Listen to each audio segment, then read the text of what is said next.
পুরো প্যানেলটা শুকিয়ে গেছে, ল্যাটেক্স উঠে আসছে না, ট্রেপিং প্যানেল ড্রাইনেস। এই সমস্যাটুকু কেন হয় আজকে আলোচনা করব এই বিষয় নিয়ে। এই যে দেখুন, আমি যে এখানে রাবার গাছটা টেপিং করছি, এই রাবার গাছের প্যানেলটা সম্পূর্ণরূপে ড্রাই হয়ে গেছে, অর্থাৎ এই রাবার গাছটা টিপিটিতে আক্রান্ত হয়েছে। হ্যাঁ, অর্থাৎ টেপিং প্যানেল ড্রাইনেস হয়ে গেছে।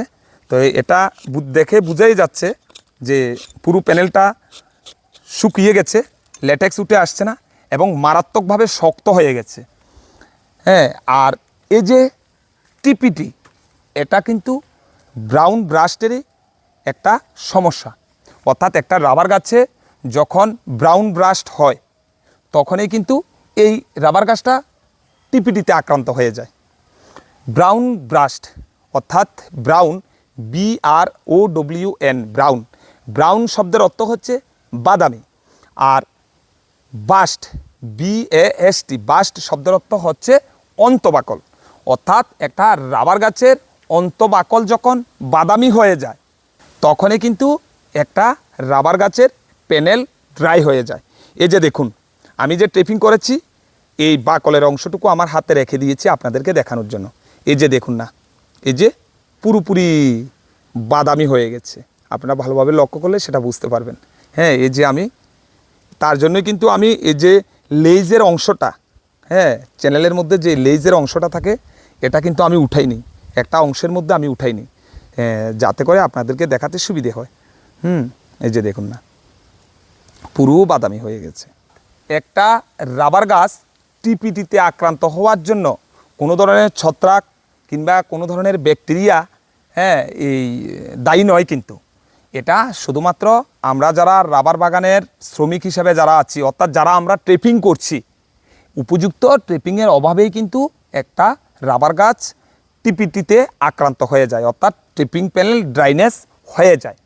হ্যাঁ, অর্থাৎ আমরা যদি সঠিক ট্রেপিংটা না করি, যদি আমরা অতিরিক্ত পরিমাণে ট্রেপিং করি, এছাড়াও যদি আমরা শীতকালীন সময়ের মধ্যে যখন একটা রাবার গাছ ওভার ড্রপিং হয় সেই সময়ে যদি আমরা এই রাবার গাছকে ট্রেপিং থেকে বিরত না রাখি, এছাড়াও আরেকটা বিষয়ে হতে পারে, রাবার গাছের যদি পুষ্টির ঘাটতি থাকে সেই ক্ষেত্রেও কিন্তু একটা রাবার গাছের প্যানেল শুকিয়ে যেতে পারে।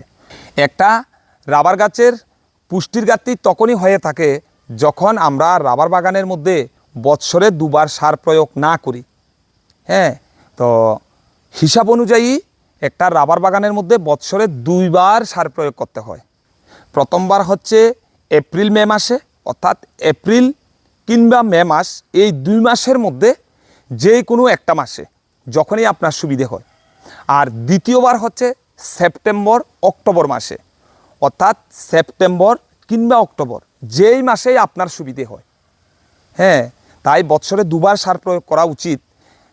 আর সোজা বাংলা ভাষায় বলতে গেলে বর্ষা শুরু হওয়ার আগে এবং বর্ষার শেষে আমরা যদি রাবার বাগানের মধ্যে সুষম সার প্রয়োগ করি, সুষম সার বলতে আমি NPK সারের কথা বলছি। আবার অনেক আমার শুভাকাঙ্ক্ষী রাবার চাষিরা আছেন, ওনারা বলেছেন যে NPK সারটা কি। অ্যাকচুয়ালি NPK সার হচ্ছে নাইট্রোজেন, ফসফরাস এবং পটাশ। এগুলি ঔষধালয়ে, অর্থাৎ যেখানে কৃষিজ বিভিন্ন ঔষধ বিক্রি করা হয় সেই ঔষধ দোকানের মধ্যে, সার ওষুধের দোকানের মধ্যেই কিন্তু আলাদা আলাদাভাবে পাওয়া যায়, আবার একসাথেও পাওয়া যায়। তো পছন্দ আপনার, কি একসাথের যেই NPK সার রয়েছে সেটা আপনি ব্যবহার করবেন, নাকি আলাদা আলাদা করে কিনে এনে সেটাকে মিশ্রণ তৈরি করে ব্যবহার করবেন, সেটা আপনার উপর। যেই সকল রাবার বাগানের মধ্যে নিয়মিতভাবে ল্যাটেক্স কালেকশন করা হচ্ছে, অর্থাৎ এই বাগানটার মধ্যে এই রাবার গাছগুলির মধ্যে প্রতি গাছ পিছু 500 গ্রাম NPK সারের মিশ্রণ দিতে হবে। আমি 10টা গাছের হিসাব করে বলছি। 10টা গাছের জন্য আপনারা 3 কেজি নেবেন রক ফসফেট, 1 কেজি নেবেন নাইট্রোজেন গঠিত সার, অর্থাৎ যেটাকে ইউরিয়া বলে, আর 1 কেজি নেবেন পটাশ। তো এই যে 1 কেজি পটাশ, 1 কেজি ইউরিয়া এবং রক ফসফেট 3 কেজি, এগুলিকে একসঙ্গে মিশিয়ে নেবেন। তাহলে টোটাল সার হচ্ছে 5 কেজি, গাছ হচ্ছে 10টা। তাহলে প্রতি গাছ পিছু আপনারা 500 গ্রাম করে সার প্রয়োগ করবেন। তখন এই রাবার গাছের আর পুষ্টির ঘাটতি হবে না।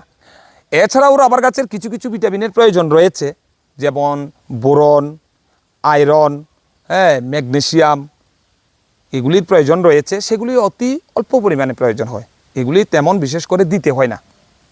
তো আশা রাখছি বুঝতে পেরেছেন যে একটা রাবার গাছের প্যানেল কেন শুকিয়ে যায়। আজ এখানে বিদায় নিচ্ছি। এতক্ষণ সাথে থাকার জন্য অনেক অনেক ধন্যবাদ।